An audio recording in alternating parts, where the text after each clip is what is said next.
ধুলো মাথা চরণে আমি প্রণাম জানাই। যে মেয়েরা আমায় বলেছে প্রতিমা দিদি যাচ্ছে রাস্তা করে দিলাম, সেই সকল মায়েদের রাঙা পায়ে আমি প্রণাম জানাই। আমার বক্তব্য দেওয়ার জন্য 2 মিনিট সময়, তাই আমি আমার বক্তব্যকে দীর্ঘায়িত করব না।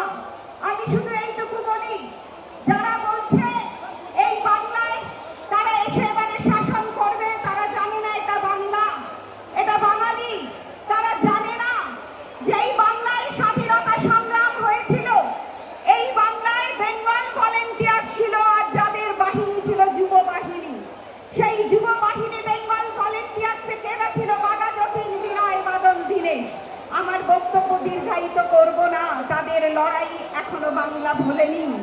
সেই বেঙ্গল ভলেন্টিয়ারদের ভয় পেয়ে যদি ব্রিটিশরা বাংলা ছাড়তে পারে, তাদের মেরুদণ্ডে যদি শিহরণ কাঁপিয়ে দিতে পারে, তৃণমূল কংগ্রেস সারা বাংলায়, তৃণমূল কংগ্রেসের যে ভলেন্টিয়ার্স, তৃণমূল কংগ্রেসের যুব সৈনিক, তারাই পারবে। যদি আমরা ব্রিটিশদের তাড়াতে পারি, একটা গেরুয়া রঙকে তাড়াতে পারি না।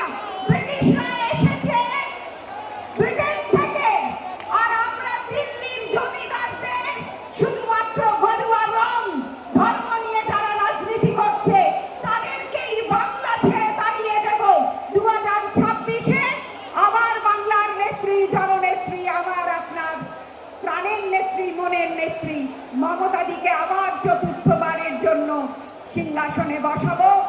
আপনাদের সেবা করার দায়িত্বভার আপনারা তার উপরেই তুলে দেবেন। তাই যারা এসেছেন এই বাংলার মায়েরা, এই বাংলার ভাইয়েরা, তাদের কাছে প্রণাম জানাই, করজোড়ে বিনম্র চিত্তে নতমস্তকে।